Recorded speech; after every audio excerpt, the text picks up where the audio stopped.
नमस्कार, मैं अभिषेक उपाध्याय। आप देख रहे हैं टॉप सीक्रेट। वे गांव के गरीब और मासूम लोग थे।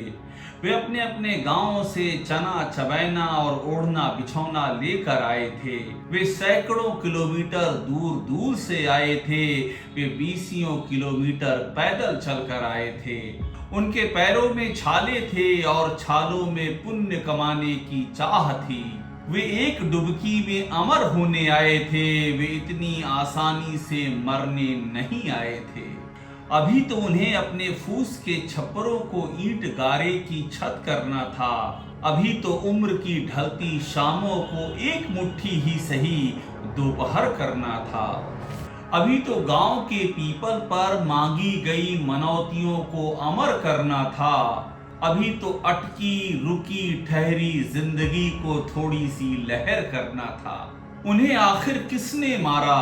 वे कहां बैठे बैठे दब गए, कुचल गए, मर गए। वे मौत के वेटिंग रूम में गिरे या फिर जिंदगी के ड्रेसिंग रूम से डर गए। उनकी मौत का जिम्मेदार आखिर कौन है? ये 144 साल वाले कुंभ के प्रचार का सिपहसालार आखिर कौन है? संतों ने कहा कि इस 144 साल वाले कुंभ के मुहूर्त की बात गलत है। इसे मत फैलाओ, भीड़ को मत उमड़ाओ। फिर ये प्रचार प्रसार की जय जयकार का, डुबकियों के वर्ल्ड रिकॉर्ड की धार का ये कलमुहा आइडिया किसको आया? किसने हादसों के सिलेंडर पर आग का बर्तन घुमाया?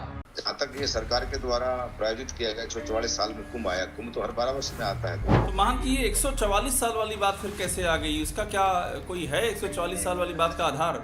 और ये जो पब्लिक में एक रूमर क्रिएट कर दिया गया कि ये कुंभ 144 साल के बाद आएगा, फिर 2031 में 2131 में आएगा, ये बिल्कुल भ्रांति है। इस प्रकार की भ्रांति को जनता को नहीं आना चाहिए। इन मौतों का जिम्मेदार आखिर कौन है? मुंह अंधेरे भगदड़ की चेतावनी देने वाला अधिकारी अब क्यों मौन है?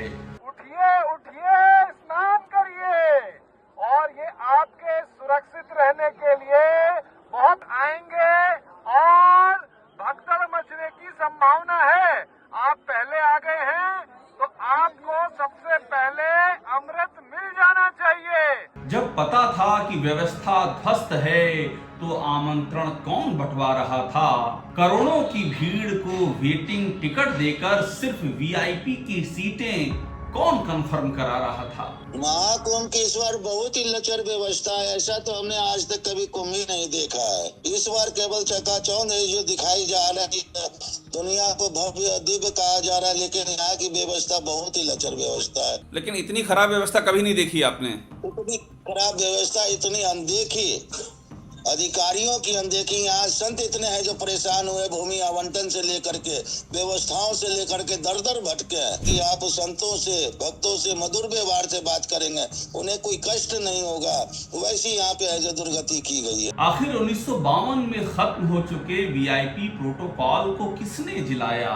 और जो अनावश्यक प्रोटोकॉल दिया जा रहा है अधिकारियों को, 52 में ये तय हो गया था 1952 में कि किसी भी अधिकारी वीवीआईपी यहाँ नहीं आएगा वीआईपी, और अगर आएगा तो उसको कोई प्रोटोकॉल नहीं दिया जाएगा, आम आदमी की तरह जुगल जी। जी बिल्कुल। रात भर जागे लोगों को चिरनिंद्रा में सुलाकर किसने क्या पाया? आखिर ये मरी हुई व्यवस्था की तस्वीर कैसी थी कि प्रधानमंत्री को पता था कि मौतें हुई हैं, रक्षा मंत्री को पता था कि बहुत बड़ा हादसा हुआ है, पर मेले का एक अधिकारी कुछ और ही राग गा रहा था, जैसे कुछ हुआ ही ना हो। वो यूं बेतकल्लुफ नजर आ रहा था। और अंत में आप कहते हैं मौत है, मैं कहता हूं हत्या है। हादसों के तैयार किए गए थ्रेसर में बेचारे निरीह निर्दोष धान सा कट गए। उसने पूछा कुछ हुआ क्या? दरबारियों ने कहा कुछ नहीं, अभागे थे वे सब, बट गए कट गए। जिसने सच को छिपाया, जिसने झूठ को गुनगुनाया, जिसने सारी कराहें तकलीफें छिपाकर बेशर्मी से जय जयकार गाया, वो मीडिया भी उतनी ही कसूरवार है, 120B के मुकदमे की हकदार है, जिसके लिए इंसान की मौत एक आंकड़ा है और आंकड़े की मौत एक रूटीन है। आप कहते हैं जय जयकार है, मैं कहता हूं ऐसी सरकार पर धिक्कार है।